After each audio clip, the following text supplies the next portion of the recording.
All right, all right. Welcome back to another episode of the Behind the Back podcast. We are your hosts. I am Marcos Tona Negron, and beside me here, as always, is Ben, the Jet Rats. Ben, how are you, brother?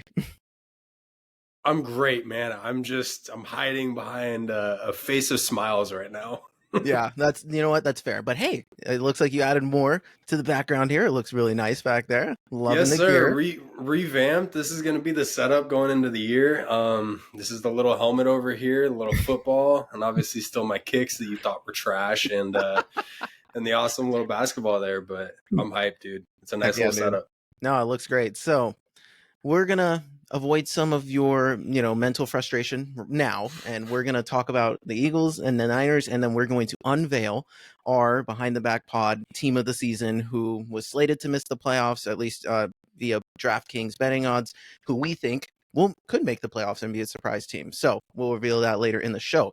But let's talk about some news around the Eagles camp. So last time we spoke, we were making our predictions for the AFC and just kind of catching up on preseason stuff. And now the 53-man rosters are all set, and practice squads have been filled up. The deadline was Tuesday, so a lot of the rosters have been finalized now. And for the Eagles, there's some surprising moves. So we'll start with what happened. I believe it was a couple days ago that the Eagles had an intra-division trade, which is rare, with the Washington Commanders for their receiver Jahan Dotson. So the Eagles, I believe, if I remember this right, the Eagles traded a third and 2/7 for Jahan Dotson and a fifth. And this was interesting because now, all of a sudden, the Eagles, who had a question going through camp, like who was going to be the wide receiver three, who, there was a lot of guys that we have options for who are still going to be on this roster, but it didn't feel like we had a clear cut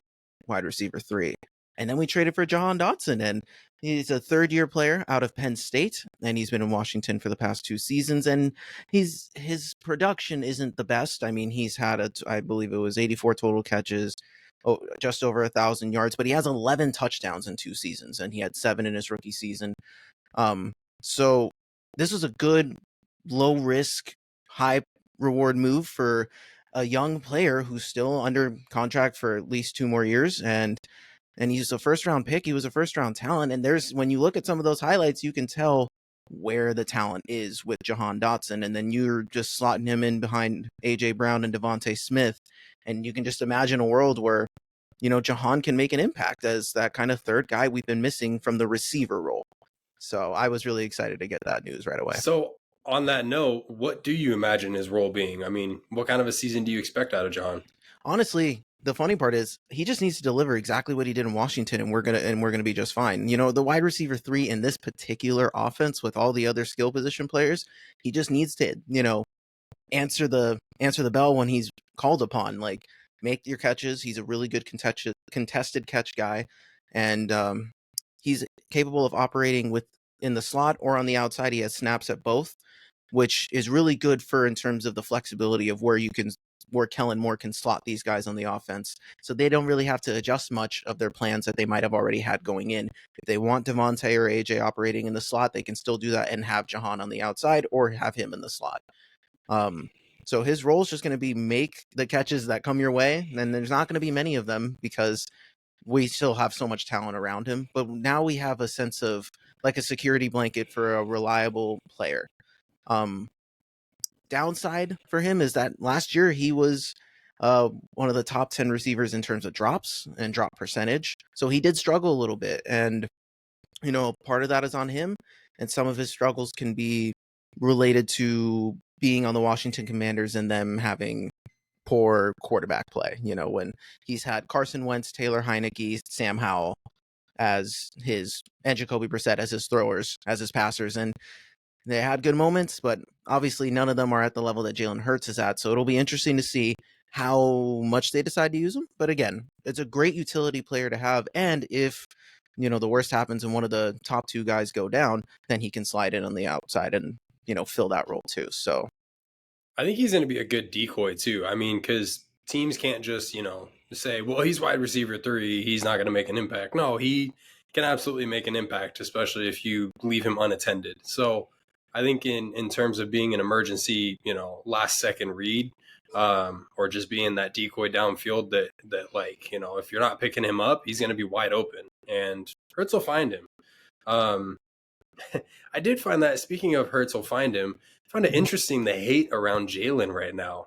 You want to speak on some of that? So the latest news regarding Jalen Hurts, there was it's making the rounds on all of your regular, media shows, is there was an anonymous report from an anonymous defensive coordinator that said that Jalen Hurts has a fatal flaw. And that fatal flaw is when you zero blitz Jalen Hurts, or you show zero blitz and back out, that he panics and that he cannot handle it.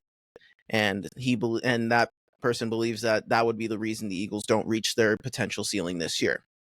And I wanted to speak on that a little bit because it's interesting. And last year, I don't know how many times I complained about just when you're watching the game, because the numbers are going to say otherwise. This was a top 10 offense in DVOA, so they value that over expectation. Like, this team statistically operated as a top 10 offense, but when you've watched the game, they were calling super simplistic plays. They were calling horrible bubble screens that weren't necessary. And like, there was no real rhythm in this offense. And then when the blitz was coming, there was no one who was available or open across the middle of the field or in a short pattern that wasn't a screen.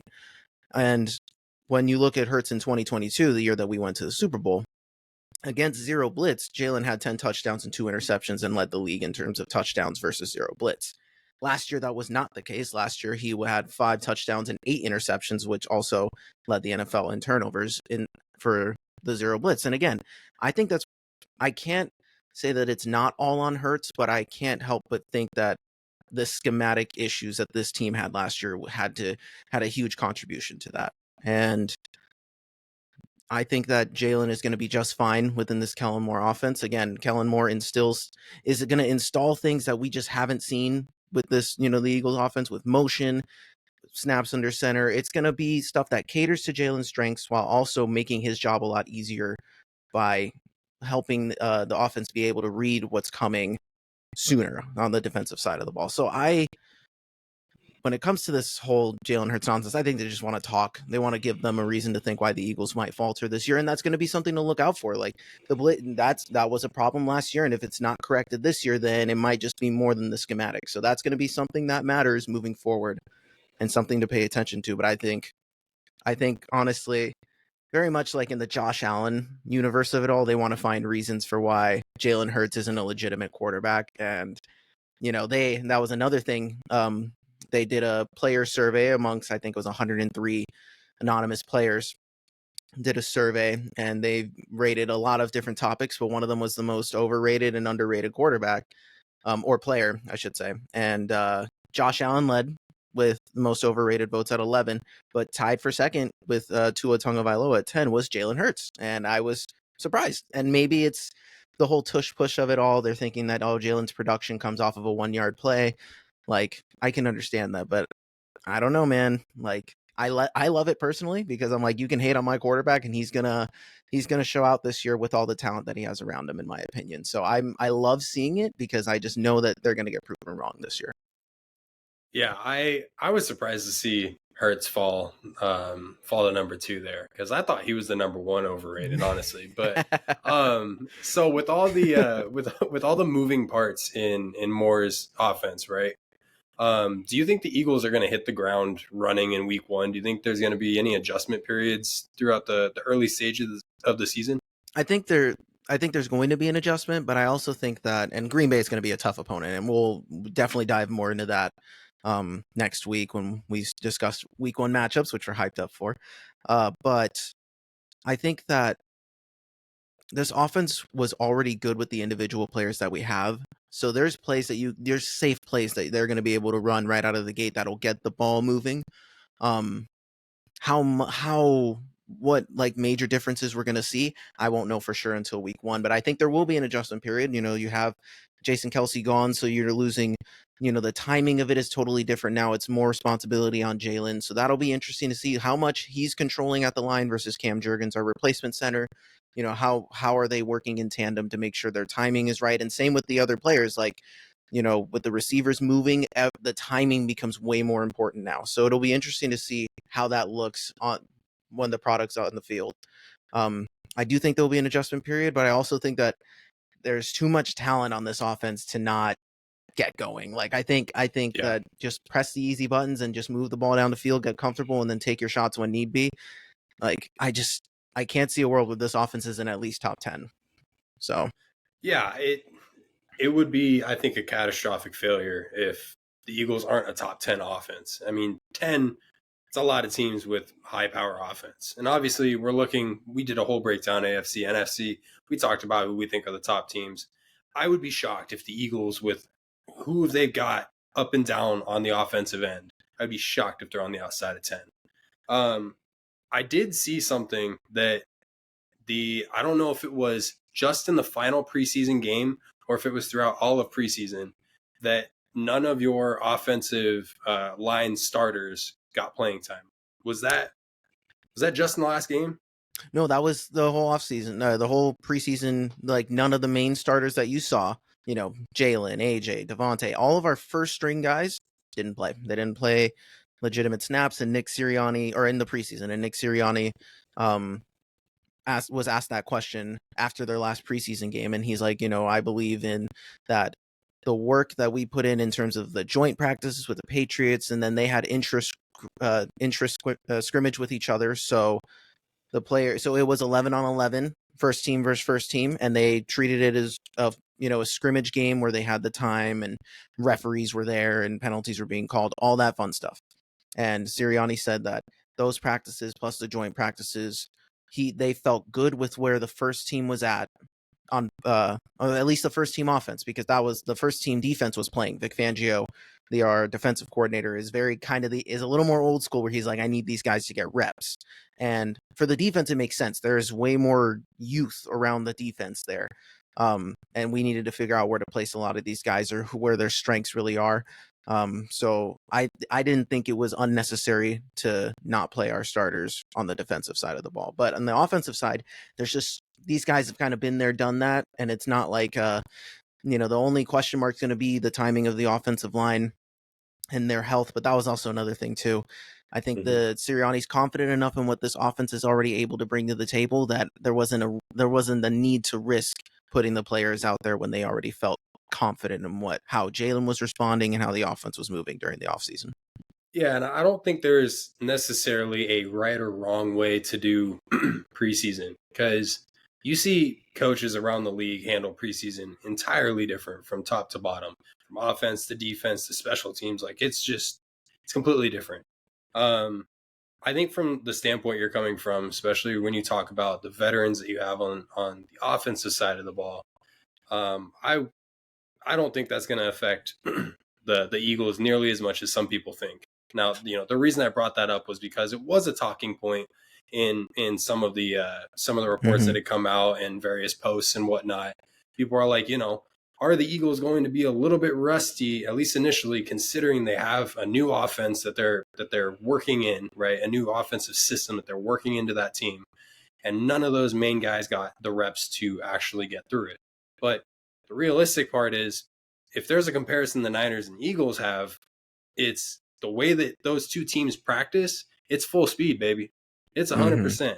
That practice might as well be a damn game, because they're going full speed every single time. So they've definitely got that implemented. And I'm fairly confident that the Eagles will come out pretty hot. And I know Green Bay is going to be a tough matchup. Like you said, we'll get into that whole conversation in a week. But yeah, it was definitely an interesting point to kind of think about. Yeah, and we'll elaborate a little bit on it. Like you said, Niners and Eagles, it's a great comparison. You're watching the Niners play Brock Purdy, but also not all the starters either. You see in the Raiders game where they had Kittle and Debo out there. So like I think there's instances where some players kind of like getting those game reps and feel like it's necessary, and it's they collaborate with the coaches and they get to an agreement. Okay, you'll play a few drives. Don't do anything stupid. But at the same time, like, and you and I talked about this, it's like, sure, maybe they didn't play in preseason, they didn't play the snaps, but then and the argument is like, oh, what if you get hurt in preseason? But then the same argument goes like, oh, what if you get hurt week 1 and 4 snaps in, like Aaron Rodgers, and he played in the preseason? So it's like there's no right or wrong way. And I think some people argue like, oh, players need these reps. And the Eagles historically under Nick Sirianni, they don't really do that. Like as every year that Jalen has been in the preseason, he's had less and less snaps, and that's just how it's gone. And especially after, I believe it was in 22 when we played the Jets in the first preseason game, Jalen got decked, like at late hit, everything like that. And Nick Sirianni was like, nope, I've had enough of this. I'm not going to put Jalen out there to get hurt. And that's so it really is just a matter of coaching style and how the organization really feels. And again, I think my main reason for me is like, yeah, there was a new offensive system in place, but I also think that given the talent that the Eagles had, they didn't feel a need to risk that going in. Like Jahan Dotson ended up playing, but that was also a product of helping him learn the system, just get some reps within the offense itself. So I think that was part of the reason we saw him in preseason. So there's always give and take, and maybe the Eagles do come out rusty, or maybe the Eagles come out firing. I mean, for those who, have missed the past 2 years, and between their first 10 games, the Eagles in the past 2 years have been 19-1. So something's going right with how they start the season, but I think they did put an emphasis this year on conditioning, so then they potentially won't run into an issue that we ran into last year with the collapse. So that's going to be something to monitor, and maybe we do come out rusty, but I don't know, man. I just think they can't make that excuse. There's just too much talent. Like that, for me, there's too much talent. So I just think that the veterans on this team will keep everything balanced, and I think Jalen I think I'm on the Jalen hype train like crazy. I think Jalen's going to bounce back in a major way this year, and I think he's going to prove that he wasn't a product of just Jason Kelce, which annoys me because I understand, like, Jason Kelce's a Hall of Famer. He did so much for this organization, had a huge role within the offense, but I think they underestimate Jalen's ability to adapt and to just continuously get better. So that's just me. Yeah, it's a similar situation to what's going on over on our side here at the 49ers. It's like Jalen Hurts has played behind a Hall of Fame offensive line, essentially, for his entire career. And Brock Purdy has played with essentially Hall of Fame level lineup all around the offense, right? And so there's that argument where it's like, you don't truly know a quarterback or a player until they've got nothing around them and they've got to actually make something happen by themselves. I would argue that we've seen that more out of Jalen than we have out of Purdy. But at the same time, it's like both players have already kind of made enough of an impact that kind of thing shouldn't be in question. So it's going to be interesting to see, especially like with Kelce gone. He's a massive impact for that offensive line. I think that I don't even want to say underrated. It's almost as if people don't realize the kind of impact a center like him can actually have on a game. Yeah. Like when you're the level that he is. And so it's going to be interesting to see like how well that hole is filled, because it's still a hole. You're never going to be able to replace him. Yeah. But how you adjust from there and then how you get going out the gates early, like I'm not too concerned about the Eagles. I wish I was concerned about the Eagles, but I'm not. So, yeah, I mean, we're getting through the end of the preseason here and looking forward to the first week, right? Yeah. And again, the Eagles still made moves, and, questionable moves when it comes to like some guys on the 53-man roster. Like the Eagles decided to keep James Bradbury at the safety position. That's an interesting one. I was surprised, but given they liked his move to the safety, we need a little bit of safety depth, and it'll be interesting to see. I'm still not Bradbury's biggest fan, but he reminds me of Harrison Barnes. He's a consummate professional. But they didn't listen to Debo, bro. Yeah.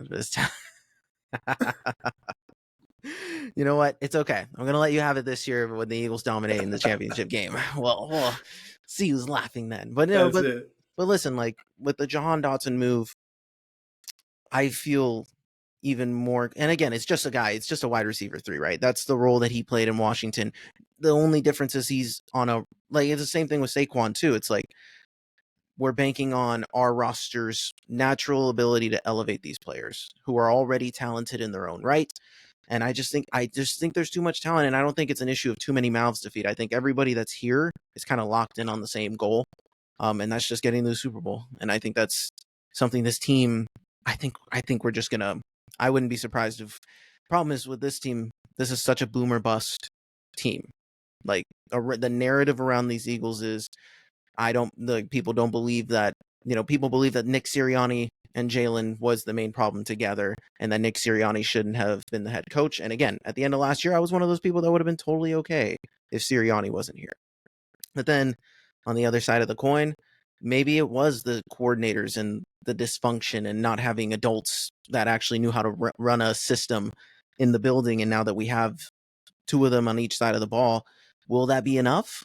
I don't know. So, when I just look on paper, this team looks nasty. But there's a world where Saquon gets hurt. There's a world where Jalen gets hurt, or Dallas Goedert sits out a quarter of the season again. Like there's still a lot of volatility to where if one of those stars go down, we might be in more trouble than the roster just doesn't look as crazy. But we're a very top heavy team, so a lot is banking on the health of this team and Jalen Hurts' adjustment in this system. And how good is this young defense going to be? I'm not sure. The Eagles are now the 6th youngest team in the NFL. That's something that hasn't happened for a little while. So I think there's going to be growing pains, and it'll be interesting to see how these new pieces fit, especially defensively, and how they decide to roll out. That's going to be the difference, because I don't think the offense is going to be the issue. I don't think Jalen Hurts is going to be the issue. I think if the Eagles struggle, it's going to be the defense. But with the way we finished last year as the worst defense in the league, I just think there's nowhere else the Eagles can go but improve, hopefully. And I think Vic Fangio is connecting well with the guys. And there's always been a lot of reports, like especially when he came from Miami last year, the Miami guys didn't vibe with him that well. And he's an old school coach, so some of these guys are a little softer. But I think a lot of the Eagles guys have been complimenting him like crazy, saying they like his style. They love his old school grit and grind. So we'll see how that translates week 1. And the Green Bay Packers are going to be as good as a test of it as anyone to just kind of see where you are right away out of the gate. So, yeah, talk about a youthful team that is also like clicking on all cylinders at times, right? yeah. So we talked about like the ceilings for both of our teams, and we talked a little bit about the floors for them as well. But obviously, because we're both so high on our teams, we don't like to talk about that floor, right? Mm-hmm. So I'm curious, with how high you are on that offense, let's say you're healthy all year long, right? Mm-hmm. And you get to the playoffs. What is a failure at that point? Is it losing in the first round, second round? Is it losing in the NFC Championship, or is it going to the Super Bowl and losing there? Like, what in your eyes is a failure versus what's a success? I think, well, there's a lot of factors that play into that question, right? Because the Eagles could look really awesome during the regular season, lose in the first round, and it could be a good game. Like it could be a tough matchup versus, like the Rams or something, if they're like clicking as everyone thinks they might, right? And they, are right behind you guys. And then they lose in a one possession game or a field goal to win it. If it's a close game and everyone looked good, it just didn't go our way, I think then that sucks, but you look towards next year. And nobody gets fired. I don't think next year, let's say the Eagles finish 12-5, 11-6, and that happens and they lose in the first round in a close game. I don't think anything really changes. It would be really disappointing because the potential. If we lose brutally at all in the playoffs, like it could be the NFC Championship game. I think if it's the Super Bowl, it's different. But if we lose brutally in the NFC Championship game, I don't see a world where Nick Sirianni survives ending on a sour note. So there's a lot at stake. And it would be me personally, it'd be a failure of a season if we don't make it to at least the NFC title game this year. And again, it depends on where the dominoes fall. You do have to be kind of lucky in that regard and hope, if the Eagles take care of business and end up the 1 seed, then I'm going to be really disappointed if we don't win the NFC title game, because we would have already had that advantage. So I think it's NFC Championship game or bust in terms of just like the lowest of floors for disappointment, because that's the Philly expectation. It's high. It's high all the time, and this team is too talented to kind of not live up to the expectations, especially if in this scenario they have been healthy all year, and we don't really, if we're just getting dinged up here and there, but our main core surviving the whole season, there's no reason to believe that this team couldn't win the Super Bowl. So yeah, I agree with that. So all right, last question then. What do you think the window looks like for this team right now. Window. The window's wide open. The window is closing on the only players I could really think of is Lane Johnson and Saquon. Like, those are the limited windows that we have, but that's 3 years. So it's like especially if this offense is clicking and they find ways to get better and this defense is better than expected, this window is going to be like wide open. And it was already wide open in 22.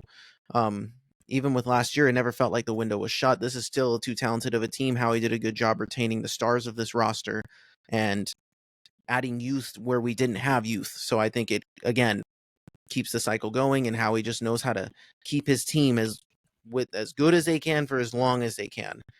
So I would say right now, the window has reopened to about 3 to 5 years that we are probably a Super Bowl contender with the guys that we have. Yeah, and my perspective on that, because I agree with that. I think the window's like 3 to 5 years.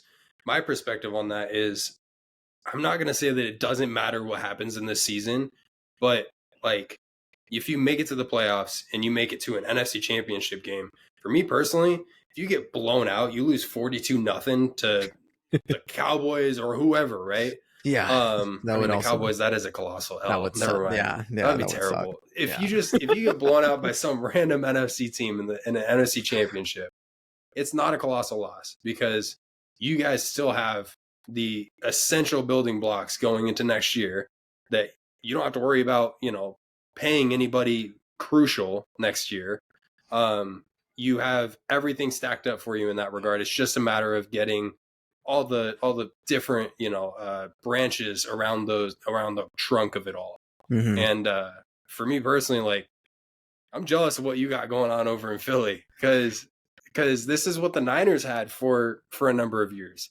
Mm-hmm. But we're coming up on what could be the end of this current Super Bowl window for this team. And I would love to think that we've still got 3 to 5 years of a window at the kind of height that we were at the last few years. And anything's possible, but it's going to be tough. So let's get into that a little bit. I think, for the Eagles news, there's not really much outside of that, the Jahan Dotson and, the Jalen Hurts news. But so let's talk about the Niners in this little window here that, who knows what's going to happen now. And we said we weren't going to do this, and we're not going to talk about this man specifically, who shall not be named. But he's not the only concern anymore. Brandon Aiyuk is not the only concern anymore. And this has been news for weeks, like the whole Trent Williams searching for money. But it has now gotten to a point in this never-ending saga that is the Niners offseason of 2024. There is a legitimate chance that this could leak into week one, to where there might be a chance where not just Brandon Aiyuk, but Trent Williams might not be suiting up week one. So for me, let me, I guess, before we really get into the questions of it all, do you want to talk about just the state of where they're at right now? Any news that's come out today or lack of thereof, or the response of the front office and how that's been going? It was that you hit it on the head with the last two things. There's so much smoke still. Like, we don't know much as a fan base, as analysts, reporters, circling around the 49ers. There's really not much more news to say that hasn't already been said in the past 2 weeks, because really the situation escalated in the last 2 weeks. And I came on the pod last week and said that I'm pretty sure it's going to get done. And we're here a week later and it still hasn't gotten done. I'm pretty sure I've been doing that now for 3 weeks, acting like I'm going to call it each week, but I haven't called it yet. So, yeah, it's concerning to think about a scenario where the best offensive, left tackle in the league isn't blocking for Brock. That's terrifying, considering, yeah, we've seen what happens when people go left unguarded, and Purdy gets a free hit on him. Aside from that, the depth just isn't. It's not that great in terms of who we've got behind Trent, and so I'm looking at that scenario and I'm like, well, I guess on a plus side, I mean, we just talked about how Purdy and Hurts haven't really had a chance to get anything going when, the tables are completely flipped on top of them. That's kind of a flip, right? Like at that point, Purdy's going to be running for his life, and he's going to be creating a pocket outside of the pocket for himself to throw in because he's going to be running around. So that's terrifying. A life without Brandon Aiyuk is honestly a little less terrifying than a life without Trent. Having both of them off the field at the same time, I have no idea what that's going to look like. I really don't. We talked about, you asked me, what I thought the potential floor or ceiling of this team is should everything go right. But let's talk about a real example that could potentially be happening. If Aiyuk and Trent are out for a few weeks, what do you think does that change your perspective on how much success this team will have this year? Obviously, Shanahan is a mastermind who knows who can potentially scheme around it, but you're losing the best left tackle in the game right now and one of your better deep threats. So do you think that your floor goes to a point where the season is in jeopardy, or do you think that they'll be able to hold on and it's just like a struggle? Yeah, that's a good question. Week 1 against the Jets will be really hard without one or two of those guys. Because that Jets team's not a joke. That's not the same Jets team as last year. They're going to have a healthy A-Rod. That defense is still probably I'll say top 5. I could argue top 3. Yeah. There's an argument there. But after week 1 with the Jets, so let's say worst case in that, right? We're 0-1 to start. Well, then we go to a Minnesota team who just really has nothing going for them. Work in progress, rebuilding. Yeah, you go into Minnesota for that game, but I still think you can find a win because, we still got Debo, we still got George, we still got CMC, we still got Purdy who can sling that thing. And we're probably going to get a look at Ricky if everything goes right with him. And on top of that, that defense is just going to lock up whatever the Vikings try to do. I'm pretty confident in that. So in worst case there, the Niners probably win it on the defensive end. So then we're 1-1. Then we see a dance with the Rams. That can go either way. I'm not going to put a win or a loss on that game just because it's a divisional game. Yeah. We're going to SoFi, which might as well be a home game for the 49ers. Levi South. Exactly. And then you come back home to your other home in Santa Clara and you play the Patriots. So and that's the first 4 weeks. Then we got the Cardinals and the Seahawks, which are divisional games, can go either way. So The first 6 games of the season, Marcos, I'm looking at those and I'm thinking about what that looks like without Trent and BA. There's a good chance this team could be like 4-2. There's a good chance this team could be 3-3. I don't think they're anything less than 3-3. I don't think they're anything less than 500 through 6 games without both of those guys. Mm-hmm. And if you have one of those guys, you're probably looking at the 4-2 scenario more likely than you are the 3-3. So, okay, so let me ask you another question because again, this is just going to be, I guess, scary news on scary news, right? So, one thing that I wanted to point out was during the Raiders preseason game, and this goes back to whether or not you should play your starters or not. On the defensive side of the ball, you saw dings to 2 of your defensive line additions in Leonard Floyd and Yatir Gross-Matos, and I heard Floyd's going to be good. He was a knee sprain, he'll be fine, right? And then Matos is week to week, right? So correct. So when it comes to that, when you get these little preseason dings, how worried do you get that players who are supposed to be key contributors getting dinged up right before the season? Does that make you worried at all? Because I know you described it a certain kind of way to me off the initial reaction, but I don't know how you feel. You get that news and it was an injury scare, but these guys kind of walked away from it unscathed. But does that worry you at all that these guys just might not survive a little bit? Yeah, it's always a concern.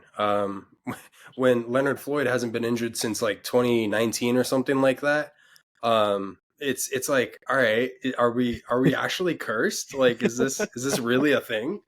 I know we're coming off a Super Bowl loss, but come on, cut us he wasn't there. Yeah, I know. So honestly, it is concerning, yes. But I've always believed that this organization in the past 5, 6 years has just been everything.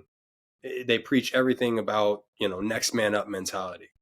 And we're not the deepest team, but there are ways you can hide players. There are ways you can hide certain, issues across the lineup. And I think this year they're going to find a way to hide some of those, issues here and there, wherever those little down points are. It's obviously we're going to have to get into the thick of the season to see how all the schemes work out and where we have to switch things up. But injury bugs are always scary, but it's a risk with football, right? I think that even with a really banged up team, I think this team has enough get back left in them to make every game competitive. It won't be like that last time around where everyone and their mamas got hurt coming out of the Super Bowl loss. Like everybody got hurt and no game felt competitive at that point. I don't think it's going to be like that. Like we could be looking at a really rough season, but I think there's going to be a lot of competitive games in there. And I'm looking up and down that schedule. It's a good schedule. There's some good teams in there, but there's also opportunities to jump on some win streaks. And so I think this team's going to have to feed off of a lot of, they're going to have to ride a lot of momentum at times more than anything. And that's even tougher to do when you come off of a Super Bowl loss. But again, this is their second one that this core has gone through together. I think they can find it. But then when you talk about, when we talk about the core, and then we go back to these 2 contracts that haven't been signed yet or haven't been resolved, right? So let's say it doesn't go into week 1. Let's say they sign tomorrow or before game 1, right? Before week 1, let's just say they sign. But that doesn't mean that these guys are they can say they're game ready, but they're not in that kind of shape. So what are, I guess, does this add to the frustration of, because again, based off of what I'm hearing from John Lynch and Kyle Shanahan having to answer the same freaking question every single day.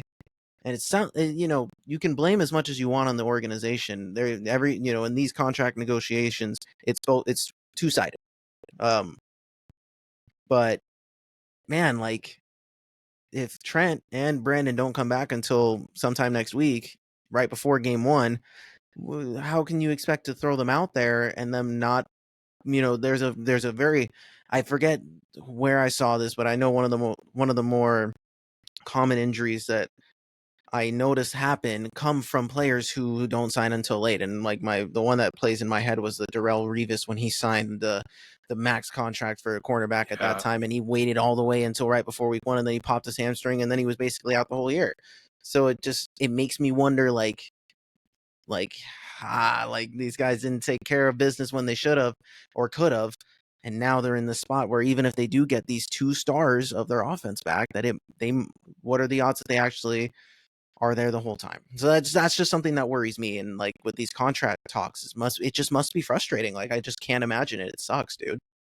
Yeah, I mean it is frustrating, and it's nerve-wracking from that regard too, because especially a guy like Trent who is getting up there in age. I mean, he's a silverback gorilla. Dude is just a monster. He's the best left tackle in the league, and I think pretty much everybody in the league would tell you that. But there's absolutely something to be said, even for a guy like Brandon, who's going into his 4th year now, where being in football shape, game shape, is completely different than just being in shape. Like Kyle kind of alluded to it a little bit today when I believe I didn't see the interview, but I saw a little snip where he was asked something along the lines of, the second that Brandon signs or something, are you just going to throw him back in kind of thing? And Kyle said something to the effect of, you can't really just toss a guy back in like that. Like he's going to have to go through his individual exercises on the side of what's going on the field here until he's shown us and shown himself that he's game ready. And then we can toss him back into these team-oriented drills. It's too late in the season for that. Yeah. We've got like 4 practices left, maybe, before the season starts. 12 days, baby. So yeah, I'm thinking about that, and I'm worried about it with Brandon, but I'm really more worried about it with Trent, because obviously he's seen injuries throughout his career. He's seen some pretty bad ones. He was out for, I believe it was a stretch of 4 games last year. Could be wrong on that, but it was around 4 games. And look, the Niners struggled without having him. But was it fully Trent? Because at the same time, Debo was out. So, and we just talked about what that situation might look like with 2 top dogs out. It may not look good. So It is frustrating. It absolutely is. And I think Niners fans are just exhausted of this. Like, I can speak to it. Like, we just our thumbs are tired of scrolling through, refreshing our feeds on Twitter. It feels like when we're getting to what could be a resolution of this whole thing, something else happens. Well, the Commanders trade Jahan to the Eagles. They're back in conversations for Brandon Aiyuk. I'm like, no, they're not. No Don't way. do this. No, this isn't happening. Yeah. So how would they make it work? Right, and that's the thing. But my point to it all was, like, it just seemed like it was one report after the other that just, it's this constant tug of war match, and we're not getting any solid answers. And you're starting to get that sense from a guy in John Lynch and Kyle Shanahan. John today comes out and says, I fully expect him to practice. Like, it's time to get your ass in gear kind of thing. Like, yeah, they're tired of it. They're tired. They let him do his hold-in. They got him all checked out by the doctors. He's cleared to play. He doesn't have that back soreness going on anymore. Like, he's good to go. He didn't show up to practice. There was a rumor that he walked off the field with John Lynch. I don't want to believe it, because there's so much gas and smoke around this whole situation that it's hard to believe anything that doesn't come out of, like, Matt Mayoka's mouth, who's the closest one to the 49ers organization in front office. Yeah, I saw that. I saw part of the John Lynch interview, right? And I thought and you can look into every little sentence, right, and think that there's something. But I think it was funny then when they talked about Trent and Brandon. He was like, "Oh yeah, we're having good communications with Trent. It's we want a good guy. We want him back in the building. Trent's been an awesome guy." And then when he goes to Brandon, you like, yeah, we had communications. We've been having communications. Like, they didn't say good communications or bad or anything, but it's just like he's been asked that how many times now? You know what I mean? It's like, have you talked to Brandon? Have you talked to Brandon? Have you talked to Brandon? Yes, I've been talking to him. This is a negotiation that we've been having for 5 freaking months now. Like, it's just exhausted. You asked me, I can't remember if it was during the pod or if it was off hours, but you asked me at one point, like, do you think there's a cloud over the top of training camp? And I'm like, no, like, we're fine. Like, we'll totally be fine. Nothing, there's no cloud. No, dude, there is a dark cloud. And you started to get that feeling as training camp progressed and then preseason started. We got that first loss under our belts, and it just kind of all caved from there. Like, guys started talking a little bit more, and you start feeling that pressure. And I know the 49ers front office has been feeling pressure to get these guys signed, because obviously they're 2 of your best players on the team.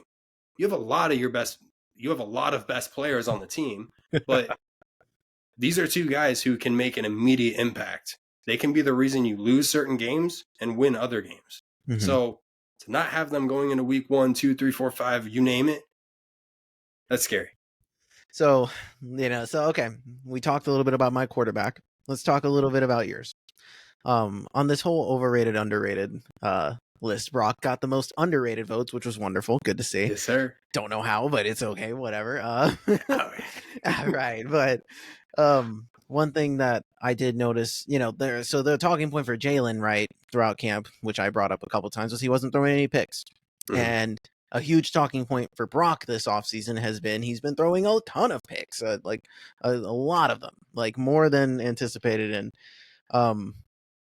I know that, like, the casual fan will think, oh, that's a bad thing. Oh my gosh. Like, but in reality, it's a quarterback who is doing things that he is trying out to see how much more he can do in the moment and, see what he's capable. I don't think he's going to do that in game.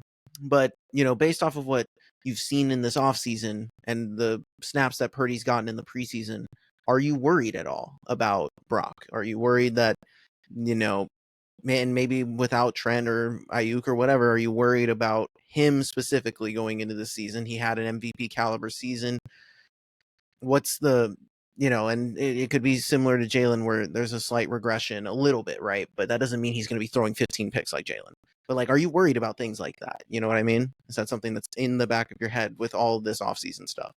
No, because I fully trust Brock. I'm probably one of his biggest fans. I've come on this pod and talked about it all last year, how high I am on him. And he's given me no reason to believe that he can't continue to be a high caliber quarterback who can operate in a high caliber offense like this, even without these guys in it.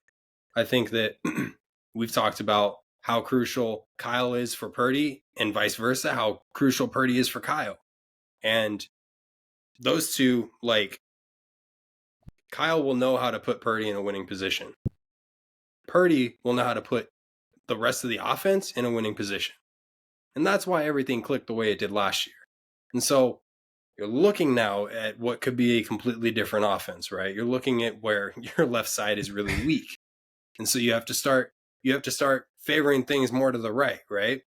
And so a lot of your play designs could shift, but you got to keep in mind you've still got an awesome tight end. You've still got an awesome wide receiver one. Yeah, you heard that, Brandon.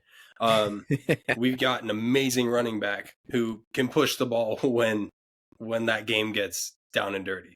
And I'm looking at the different ways the 49ers can still theoretically beat most teams. And I'm specifically looking at Purdy, and I'm like, I don't see a scenario where he continues to struggle. I think a lot of what you saw in training camp was an adjustment period for him. He didn't have Trent Williams, and he didn't have Brandon, and that's an adjustment period. But he's now had however many weeks without those guys, and so in a lot of ways, he's gotten reps towards what it might look like without those guys. And so in the start of that Raiders game, he threw a freaking dot to George Kittle over the middle. And I don't think that play is being talked about enough. And the people that are talking about it aren't talking about it right. Because it was over the top of the linebackers and just underneath the safeties. And it was right into George Kittle's hands. And the thing with George is like, yeah, George had to go up and make that play. But guess what? Purdy knew that he was going to go up and make that play. Purdy trusts the guys that he has out there to make a play. And he puts the ball in a position for those guys to make it work. So Kyle will put Purdy in the right position to win. Purdy will put the rest of those guys in the right position to win.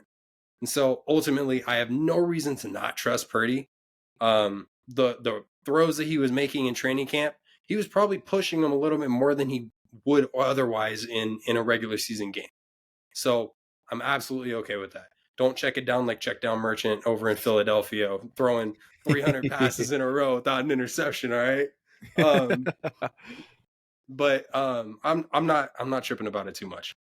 That's fair. And I think I've noticed moments where Brock has really just kind of stepped into his own in terms of the confidence level and not being afraid of holding others accountable. Like you're watching him get mad at some of these dudes in the preseason game. I was like, okay, show that edge. Like, I like this. I like that a lot. He took a sack so it was the game against the Saints, and he took a sack. He didn't go down. He ran out of bounds behind the line of scrimmage.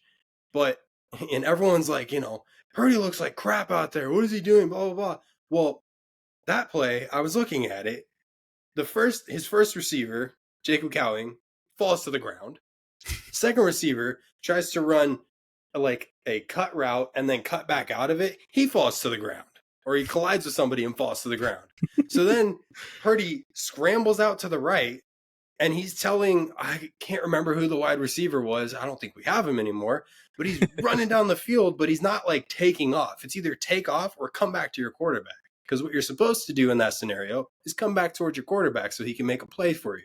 He didn't do that. And that's what Purdy was saying. He's like, come on. So he goes out of bounds and he's like screaming at the dude. And I'm like, thank you, Brock. Like, that's what you got to do. And that's ultimately like, you wouldn't see that in Purdy in the season where he stepped in that Dolphins game for Jimmy Garoppolo. You know what I mean? Like, you're not going to see that because number one, he probably wouldn't have the guts to go out and scream at guys like that. Number two, he wouldn't have the confidence in himself to go out and do that. Like, Yeah. what that showed me is that it's like, what are you doing, scrub? You're playing with me right now. I'm telling you to do something. Come help me make a play. Let's go make a play and let's keep pushing this ball. You don't want to make a play? All right. No, I thought it was a good thing. Like, I don't ever see that as a bad thing. I think, especially as a quarterback, you're the one that's going to be held responsible no matter what. You got to have that edge too. Exactly. You gotta have those conversations. People said that all the time, like last year with Jalen and AJ, like having conversations and getting animated. It's just a part of the communication of it all. Right. Like, guys are gonna describe their situations, and same thing with like Stephon Diggs. People get mad at him for being vocal, but it's like at the same time, these are just guys who communicate a little bit more assertively, and there's nothing wrong with that. I would take a look if there's a boneheaded play that happens on the play in the game that swings things. I would much rather see my guys arguing about it, because what they're trying to do is ultimately figure out who's at fault and then how can we repair it. If nobody's talking afterward and everyone's just hanging their heads and down, like that's just a look of defeat. Mm-hmm. Like, for a guy like Stephon Diggs, for guys like Jalen and honestly Nick, in a lot of ways, Nick Sirianni, the way that those guys get animated after things happen, I would take that 10 times out of 10 over somebody who just hangs their head and gives up. Yeah. Passion, man. That's all. You just want passion. So, 100%. Okay. So I'm going to ask you one more time, and hopefully this is my last time asking you this question. And now this is going to be twofold. What is the percentage that Brandon Aiyuk and Trent Williams, and you can give me one percentage for one for the other, or a combined, I don't care. What percentage do you think they're going to be on the Niners week 1, playing in week 1? Trent Williams, 100%. I think that front office knows exactly what this team is going to look like without Trent, and they don't even want to risk losing Brock and having to run Josh Dobbs the rest of the season. I like Josh Dobbs. I know the Niners like Josh Dobbs, but Purdy's going to give us the best chance to win. And if Purdy goes down, gets sacked too many times, that looks ugly. So protecting your quarterback is the number one key. So paying a guy in Trent Williams is probably their most valuable option right now. So that's why I'm going to say Trent's going to be there 100%. I'm going to say he gets signed next week, probably the beginning of next week. I'm looking Monday. As far as Brandon, it's so hard to put a percentage to it because I've talked about just that situation going, the ebbs and flows of it. And it's just,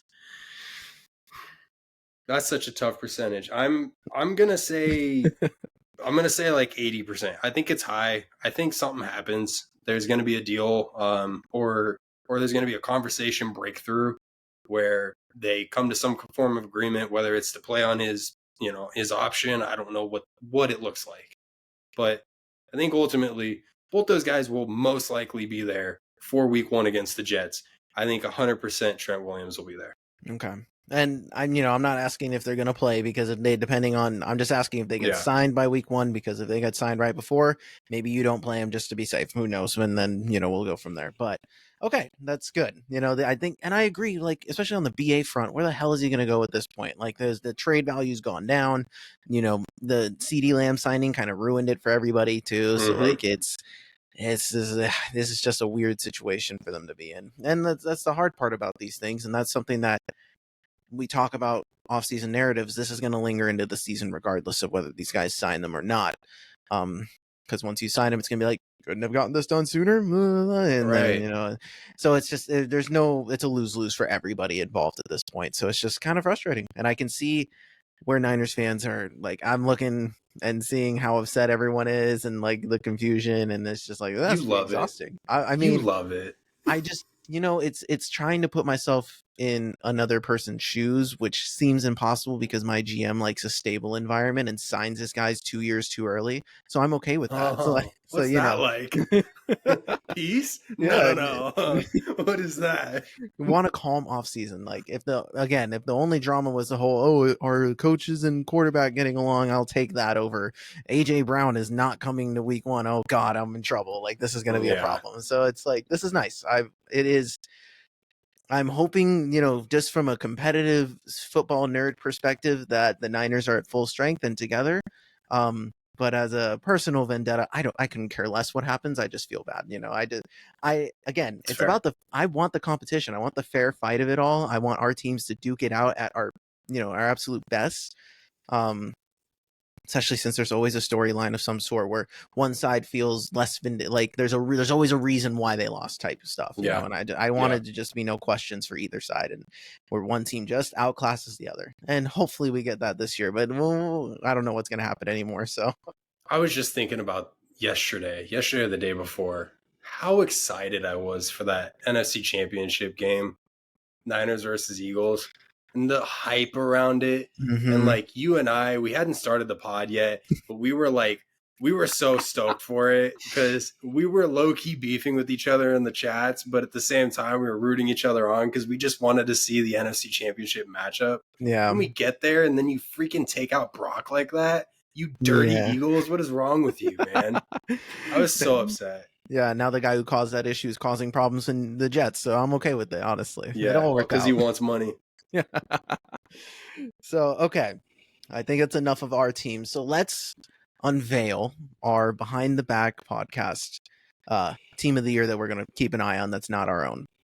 So what we're going to do with this team is every week, on top of the Eagles and Niners, we're going to spend, 5 to 15 minutes a week, depending on the news, on this team following their season, because we believe, and maybe not one guy as much as the other believes in them, but we believe that this team will beat the odds and make the playoffs, even though they're slated not to, according to the DraftKings Sportsbook. So we flirted with a lot of teams, and a lot of this episode was going to be discussing that, but we got too much news to kind of talk about here. So we flirted with teams like the Browns, and we flirted with teams like the Colts, and we flirted with teams like the Rams, but then the Rams got knocked out. They ended up being favored by the time this conversation happened. So then they weren't an option anymore. So, and then I tried to convince Ben to, flirt with the Steelers a little bit until we found out Russell Wilson is going to be starting week 1. So never mind. We don't need that. So Ben, we did eventually agree on a team. Would you like to announce our official Behind the Back pod team for the season? I would love to, Marcos. I'm so happy you gave me this little win that I haven't experienced in so long. So, on year 2 of the Behind the Back podcast, we are going to be following our third team. Our third team, as Marcos said, is a team that I was a little higher on than he was. I'm excited for this team because they've got a former coach of the 49ers. They've got a baller quarterback, and they've got some pretty nice pieces up and down that roster. And I personally think they're going to make some noise, and it's going to be fun to watch them all season long. And we're going to go back and forth and see ultimately who was right in the end. But shout out to my Uncle Jeff. We are going to be following the LA Chargers. Yes, the LA Chargers. So now, like Ben said, Jim Harbaugh is back in the fold, coaching his team that he was a part of. And Justin Herbert's awesome. But there's some things on this team where I was a little, uncertain on. But I mean, at the end of the day, when I look up and down this roster, as it stands, there's talent all around. And there's also, when you're in a division, like the Chiefs are going to, be a problem always. But when you have the Raiders and the Broncos, there's a good chance you're going to get some wins there. Not to mention you have an easier schedule, one of the easier schedules in the league. And I know prior to this, Justin Herbert had his whole plantar fasciitis injury, but he's back in practice, so he should be good to go week 1. He's going to be the X factor, and that he's always kind of been the X factor for this team. He gets hurt sometimes. He's been dealing with that. But this is going to be a totally different look. And when you look at offenses that Greg Roman, the former offensive coordinator for the Baltimore Ravens, it likes to employ, he is a run happy, run first, ground and pound kind of guy. And that's going to take a lot of pressure off of Justin Herbert, considering his weapons are questionable. When your best receiver is rookie Ladd McConkey from Georgia, that's a scary world to be living in the NFL. He's going to be a baller. He might be the next Cooper Kupp. Who knows, right? but defensively, you still have so many savvy veterans. You have Bosa and Mack, and they're always going to make a problem for the defense. They have good young corners. They kind of, and Derwin James, they got pieces, and they know Brandon Staley being gone as a head coach, they did not live up to the success. I'm not going to criticize how he is now in the Niners. He has a different role, but their defense, that was what Brandon Staley was slated for, and they suffered last year. And again, untimely injuries, offensive line got battered. Like, this team kind of went through it last year, but they got the benefit of drafting Joe Alt. They're bringing in Harbaugh, and Harbaugh, every single step he's taken, like whether it's in college, in the collegiate level, or the NFL, has always boosted his teams. So he also, in his time in the NFL with the Niners, never had a losing season. So that's something that when we did that exercise, I had him at 5-12, but that was they were like a casualty of, like, I saw other teams just a little bit more than I did the Chargers at the time, but I'm willing to go along for the ride and potentially be proven wrong. So I'm excited to see how this goes for sure. Yeah, I think you hit all the points, honestly. You just have a different perspective than I do. For the Chargers, honestly, I'm just chasing the story. When I'm going to make a comparison here to our lovely Sacramento Kings. 2 years ago, the Kings made some key moves in an offseason, and actually in the middle of the season, and then made key moves in the offseason. And going into that season, they were riding off momentum of just being a completely new team, like having new key pieces around the team. And I'm looking at what the Chargers have done, and this is it just feels like the organization has kind of taken a different approach towards it this year. And I think there's a different mentality going into the season for them this year. I don't think that they're going to feel like the same old Chargers. I think that this team and this fan base is really hyped up about them. So ultimately, I'm really high on Jim Harbaugh. I love Jim Harbaugh. I always have thought he was an awesome coach. Still is an awesome coach. I put him on a similar frame of thinking as I would with oh my gosh, I'm blanking on his name, for the Steelers, coach of the Steelers. Tomlin. Just in the sense of those, that however many years of straight playoffs, obviously Harbaugh hasn't done the playoffs, but we're talking about the winning seasons. And that's something like the Chargers just have to have a winning season. And for them, it's a big victory going in, because ultimately I think they've got a really good shot at making some noise this year. Yeah, and again, if everything goes the way they're hoping for and they can help Justin Herbert, Herbert he was awesome by a rookie standards, right? But then he's just been the same the whole time since then. And that's not bad. He's been putting up good numbers his whole career, but he hasn't taken that next step. And he hasn't had any playoff success either. So so there is a lot of potential with this team. Like, you don't know for sure. And if you maximize that potential, and Justin Herbert, if he reaches a different level, this team gets way scarier. And that's something that we can bank on. That's something that's interesting to follow. So I'm excited to see what happens there for sure. I've talked about how crucial coaches are for quarterbacks to be successful in this league. I think Herbert's got the best chance he's had in his entire career to have the best season that he's had in his entire career, just based on the coach, solely on the coach, because Jim he's so smart, and he learns that team. He learns every team that he's coaching. He's going to know how to put Herbert in a winning position. And with a guy in Justin's a great quarterback. He just hasn't been used properly. That's my take on him this whole time. I think that he's just severely misused for so many years now. And it's honestly frustrating to watch, because dude can ball. Like, some of these games you see him pop off for like 450 yards, and you're like, holy crap, like, this dude's actually really good. It's just a terrible situation.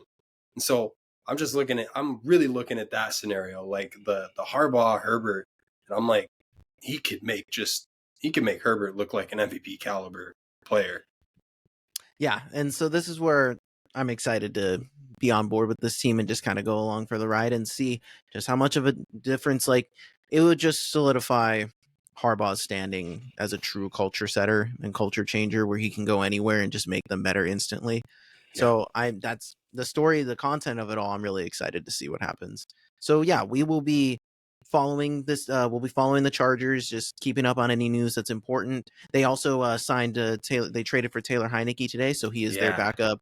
He is their backup quarterback. So instead of Easton Stick, so should Justin Herbert goes down, you have a quarterback in the league who's gotten starts, who's played in big games, who kind of knows what to do and can manage an offense. So if Herbert's out for a few games, they can still, stick with their strengths with Heineke. So I thought that was a really good move, and based off of what I'm seeing, they're making moves that they haven't really made in a while that help the team out. So Exactly.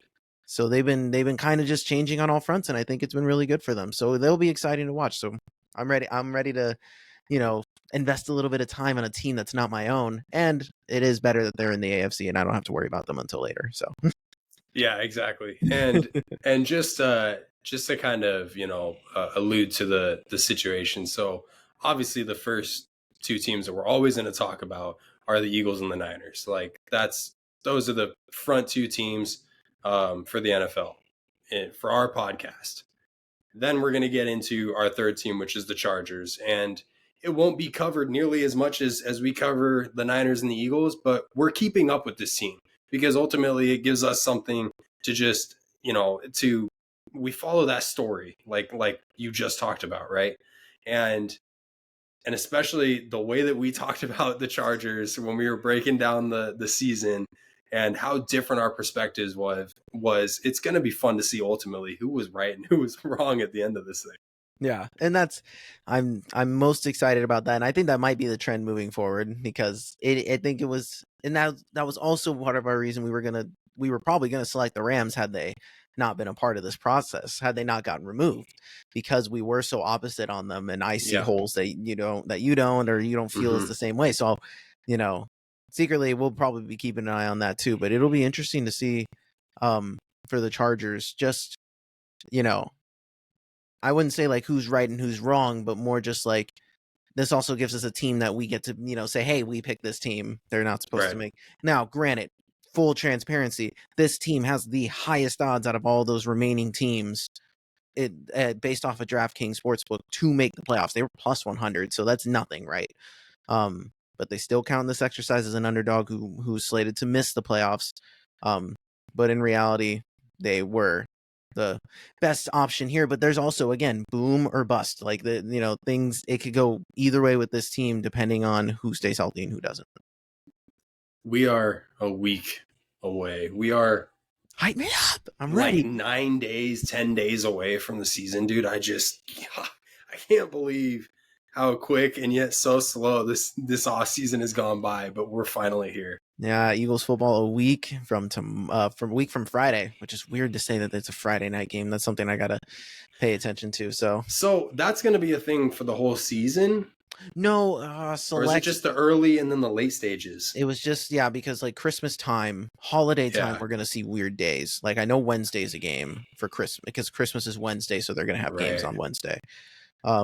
They did this Friday game, but I also think it's because it's in Brazil that I think that also, and so then they have the Eagles playing the following Monday, so they get the extra day to come back and travel and still kind of get a semi-long break.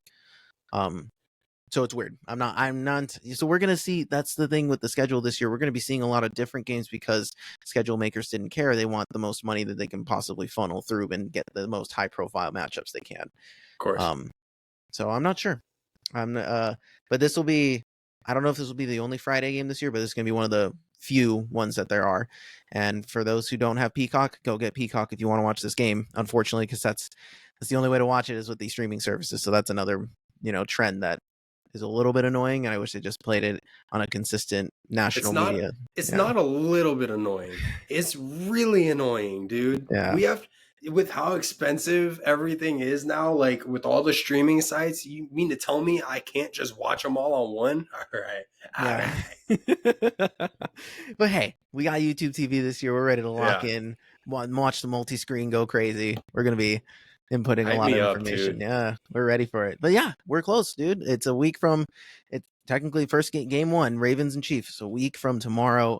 It's gonna be really cool. Like, I'm ready for the season. There's just too much juicy stuff to freaking, to not enjoy this year. I'm excited.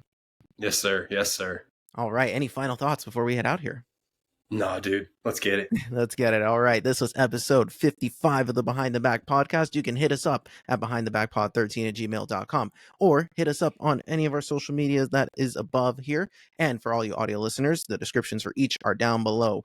So please feel free to comment, like, subscribe, rate the show. Let us know how much you love and or hate us. We don't care. We love the debates that we've been seeing on our shorts and everything like that too. It's been really fun. So any comments, love, hate is appreciated. We're here for it. We're still going to be bringing content, and we got some fun changes coming. There's a lot to describe, so we're going to go over it next week on how we're going to approach this season and just some different segments that you're going to be able to see and explore and tune into. So I am Marcos Conan Negron. Beside me here, as always, is Benny the Jet. Yes, sir. All right, y'all. We love y'all. We'll talk to you next week. Peace.